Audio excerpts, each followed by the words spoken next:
Big trust. 60 minutes! 60 minutes! God can have his soul, but his ass belongs to me. What's going on, flock? It's Joe Noobo, and today we're going to be previewing the Washington football team versus the Baltimore Ravens matchup coming up here on Sunday. Now I know how we're feeling, Ravens flock. You know, we're still reeling off that Monday night beatdown. You know how it is, man, but we got to move on. We got to focus on Washington, bro. You know, it is what it is. And I know what you're thinking. I haven't shaved my head yet, guys. I understand. It's coming. Don't trust me. Just trust me. It's coming eventually. I'm going to make a whole separate video about it, so don't worry. It will be done before this Sunday's game, just to let you guys know. But don't worry about it, because if there is one thing that is still on point, it is the stash. Respect the stash and give that like button a smash for the power of the stash, baby. Let's go. All right, guys. So today we have a special guest for you. I'm so excited to bring my guy on. He's been on the channel before, and it is going to be the real Ed Oliver. No, not the one from the Buffalo Bills. You know, the different real Ed Oliver, the actual real Ed Oliver. So let's go ahead and bring him on here. Ed Oliver, what's up, man? How you doing, bro? What's going on, man? Thank you for having me on. Absolutely, man. So the Washington football team, man, you got to tell me about them, because after week one, after how they were playing in that second half against Philly, man, I was feeling good about this Washington team. I'm like, this front seven is nasty. This defensive line is just tearing everybody up. They are going to be destroying the league just with this defensive line, and I think it's good enough to win them some games. And of course, I think Dwayne Haskins had a pretty good game in that second half. Since then, hasn't been going as well for Washington. So what are your overall feelings and thoughts going into this game against Baltimore? Are you feeling confident in your team, or are you kind of like us, down in the dumps a little bit here? Well, like you said, the Philly game was a great game. We won it with our defense. Right now, we have a young quarterback who's 23 years old. He's still learning the game. He's making some mistakes here and there, and it's kind of a developmental year. Unfortunately, you guys are lucking up this week. Chase Young most likely is going to be out, so that's a big loss. And we lost a defensive tackle, Matt Ioannidis, so that the defensive line lost two huge pieces. That's not going to help against you guys. Now, you know, the NFC East is so bad. We're 1-2. We're actually at the top of the division. That's crazy, man. It's crazy how it's going. And Chase Young in the offseason, we talked about it before. He said he wanted to sack Lamar Jackson. So, yep. Unfortunately, he's not going to get that opportunity from what it looks like. That's actually what I was going to ask you, because that was a concern of mine. I'm like, if Chase Young doesn't play, we'll probably have a better opportunity to do better with this offensive line, because it has not been playing well. I was terrified having to go up against Chase Young and the boys. Now, you're telling me Matt Ioannidis also suffered an injury, so he's not expected to play this game? Yeah, he's actually out for the season with a torn bicep. Okay. Yeah. But, you know, aside from that, you guys still have some big boys up there on that defensive line. I mean, Montez Sweat was someone I really liked coming out of college. He's playing well. You have Jonathan Allen, you know, so you guys still have some pieces there. It's not like this defensive line, as much as Chase Young makes a difference, I'm sure, you know, it does make me feel a little more confident, because this O-line has not been playing well at all this season. But yeah, man, so overall, just because you know, back when you came in about a month or two ago, you were pretty confident. You're like, this should be a close game. It's always been a battle. When these two teams go up against each other, it's always a close game. So are you kind of feeling the same, or do you think that more so, you know, the talent might end up outweighing the talent on the Washington team here? It's tough. I mean, I saw the spread. You guys are figuring about 14.5 right now. Yeah. So, I mean, the last games we played, the score hasn't been telling the whole game. Like the Browns game, we lost by 14, then we lost to the Cardinals. We lost by 14 2 weeks in a row, or 13 or whatever it's been. So it's the way it's looking. I could see it get ugly. I could, but after watching the game on Monday night, I was like, okay, hey, you know, maybe there are some flaws with the Ravens that we could exploit. But it's easier said than done. Keeping Lamar Jackson in the pocket, I feel like if you do that, then it's a winnable game. But like I said, it's easier said than done. And you got to score points. We haven't really been able to score points. And Pat Mahomes, he's just, once he walks on the field, it's automatic 28 points. Yeah, at least. Yeah. If you're lucky on a bad day, right? 28 points on a bad day. Yeah. And with Dwayne right now, I mean, I'm a Dwayne Haskins supporter. I want to see him do well. He's developing. So you're gonna take your bumps and bruises with a young 23-year-old quarterback. Yep, absolutely. All right, man, let's go ahead and get into some of these numbers. So we are going to start off with the visiting team here, the Ravens offense. They are currently ranked 23rd in the league, which might be a surprise to some people here, averaging 394 yards per game. They are, however, tied for 4th in terms of points per game as they have averaged 30.3. And they have the worst passing attack in the league right now. The Baltimore Ravens have the worst passing attack as they are ranked 31st, but it's only because of a technicality there with tiebreakers and stuff. 31st in passing, 172.3 yards per game average there. 4th in rushing right now, 166.3 yards per game. So this offense, man, it's it's something that I noticed even against the Browns and even when we played against the Texans. Yes, we still came out. We still dominated. We put up over 30 points. But the offense just wasn't looking as smooth as it was last season, as we saw. Obviously, you're not going to complain too much when you're still putting up 30 points. You're still being able to run the ball effectively and all that and score touchdowns and all that. But I could tell from the very beginning, even against the Cleveland team, that the offense was just not on the same level. It wasn't as smooth. It wasn't just walking down the field like we were. Like, it wasn't just systematic. It wasn't like a machine like we were seeing towards the end of last season when we were on a 12-game winning streak. This offensive line, man, it has had some problems. Obviously, we knew that was going to happen coming into the season when Marshall Yonder retired, and we replaced him with a third-round rookie, Tyree Phillips. Aside from that, the center play hasn't been great for Matt Skura. He's had a lot of problems there. He's coming off an injury from, his ACL, MCL, PCL, every CL possible. And then Bradley Bozeman on the left guard hasn't been that great. So I was concerned going into this matchup against that Washington defensive line for sure. But now I think that we should be able to have a better game. Now without Chase Young, without Matt Ioannidis, I feel a little more confident. Really, we just got to do what we do best, is run the ball, man. And I think that we should have some success against this Washington team. But how are you feeling, after watching some of this Ravens offense, man? Do you agree with me that they're just not really looking as dominant as they were last season? Or yeah, I mean, you guys did put 31 on the Browns. I didn't see the Browns game. I saw a little bit. I saw the Hollywood Brown pass, and that was about it. Yeah. And the second, I didn't really see the Texans game that much, but the Chiefs game, it was a struggle for you guys. I mean, Lamar struggled last night or Monday night, and it looked like a playoff game, honestly. So that's just how it looked. And it's you just got to bottle up Lamar, and you once again we got to score points. But yeah, I had a feeling the offense, because you're gonna I told you guys that a couple of months ago, 2 months ago. And I was like, guys are going to scout Lamar, and it's not going to be as easy. Now, you have put up 31 points, which is a lot of points, and I guess it's not as smooth as it was last year. But I still think you guys have a really, really tough running attack. And Lamar, he can make some plays with his arms once he gets going. So you still got to respect the Ravens, and I still think you guys are going to get at least 10 wins. And I think the offense will find itself throughout the season. I agree, man. I agree. All right, let's move on to this Washington defense. So they have actually impressed me, at least numbers-wise. They've been playing a lot better than I expected them to. I mean, like I said, I told you that I thought their front seven was great, but I was a little bit questioning the secondary, but they've been playing okay.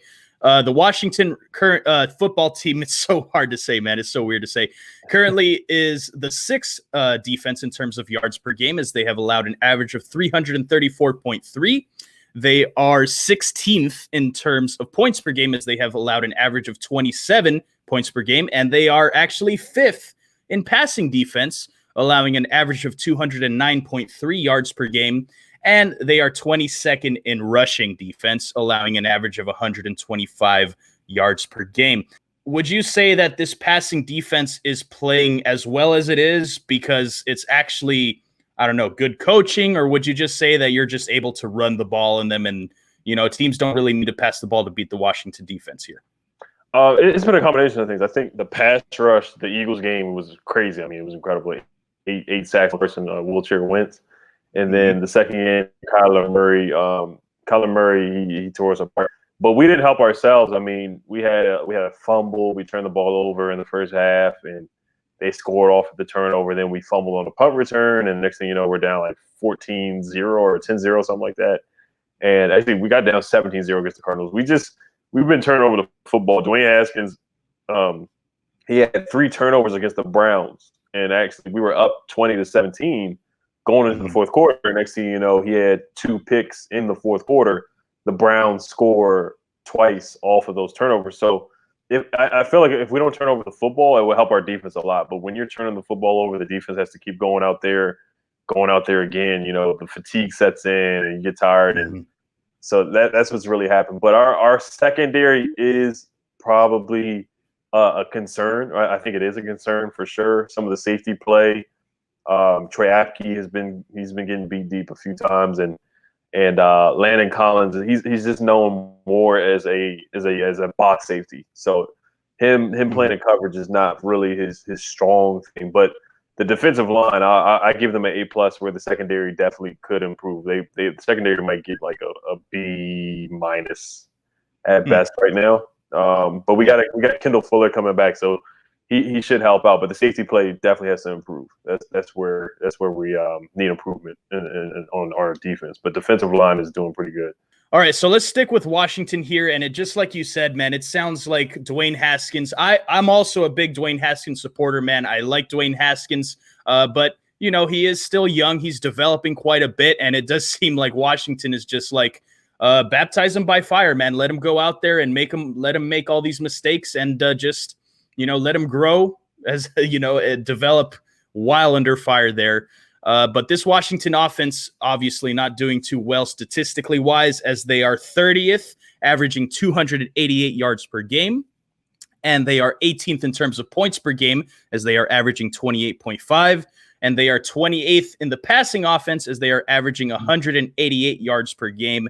And they are also 22nd in rushing, as they are averaging 100 yards per game. So what it seems to me is that this offense is putting the defense in situations that aren't favorable for them, turnovers here and there. Like you said, Dwayne Haskins, they were up 20-17 on the Browns, and then 3 turnovers in a row, like you said. So it could be a problem, especially against this Baltimore defense that I know they got absolutely torched by Kansas City, and obviously the numbers reflect that. But I got to say that I feel like Dwayne Haskins is going to have a lot of trouble dealing with what we do on defense, because we blitz. We're like one of the blitz happiest teams in football, because part of it is because we struggle to get pressure with just our front 4. So we kind of need to send the blitz. We kind of rely on that.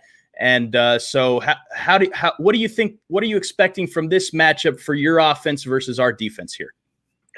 Well, the play calling for us, I don't want to give you too many secrets and whatnot, but I mean, our offense has been awful this whole season.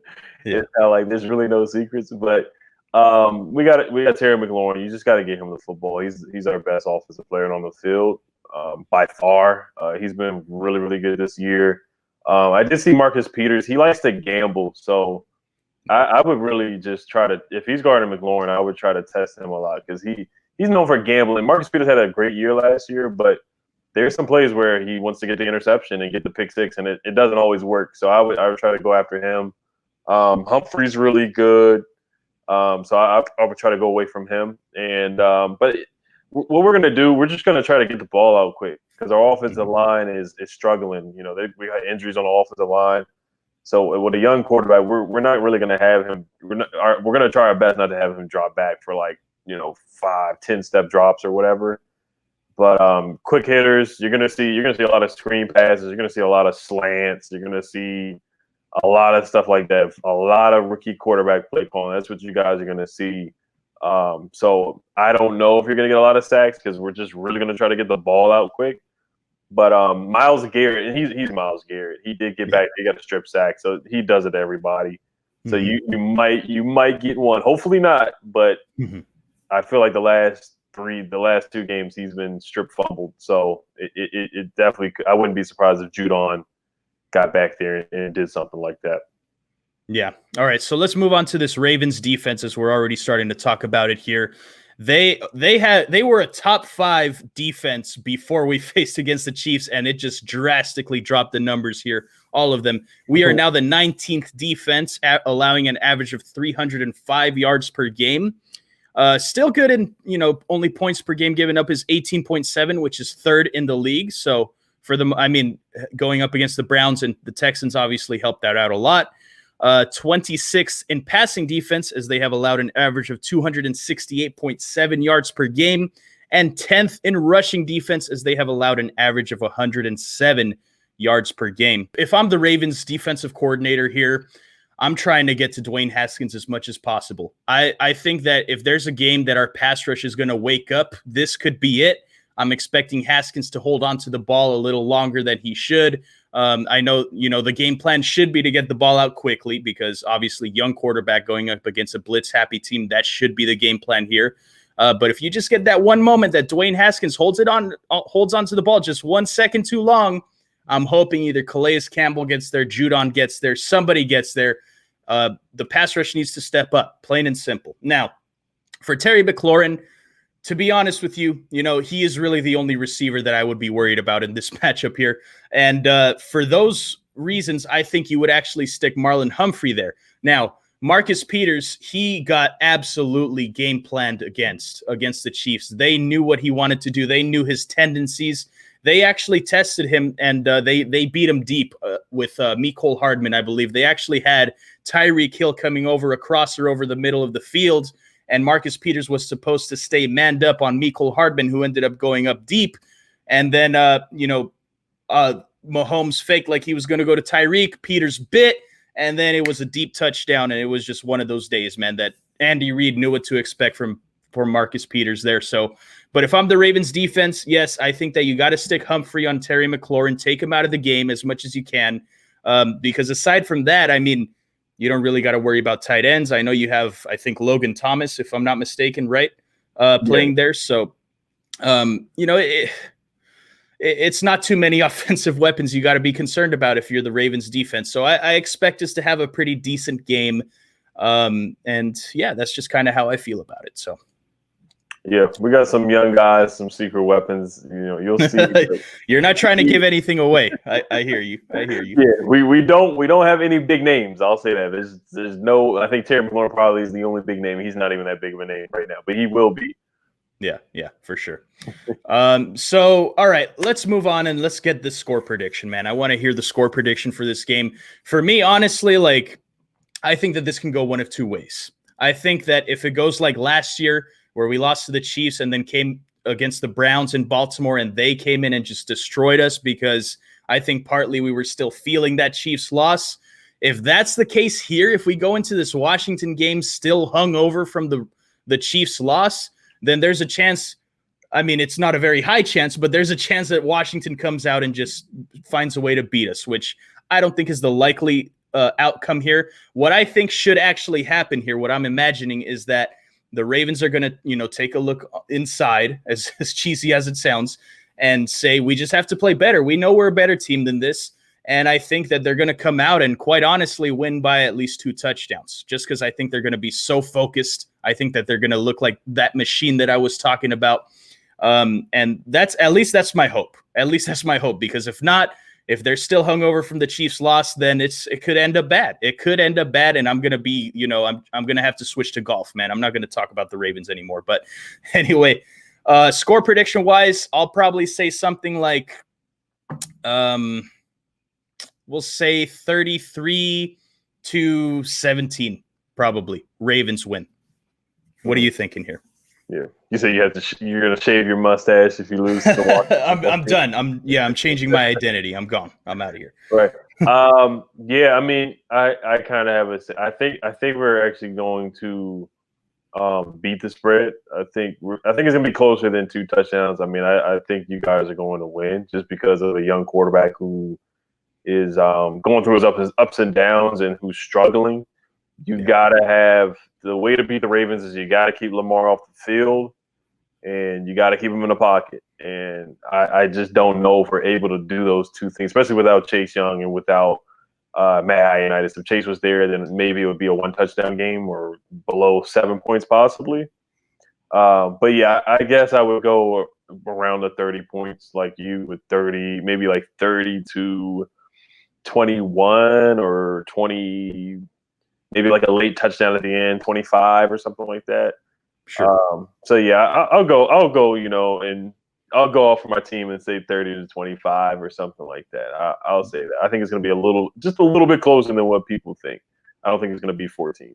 Thank you guys so much for watching today, man. A lot of great information, even though Ed doesn't want to give us too much information because he wants us to be surprised a little bit. So it's all good, man. We'll see what happens on Sunday. But hey, man, I want to thank you so much for coming on. Let the people know where they can find you, man. All your social media pages, your YouTube, and all that. Get it out there. Yeah, you guys can look up Ed Oliver. If you put in Washington Football Team, that's fine. If you want to put up the previous name, that's fine. I'm not the one from the Bills. Twitter is Ed2Flat. I'll probably comment that under the video because it's like a long name. Yeah. So that's my Twitter. That's where you can find me. For sure.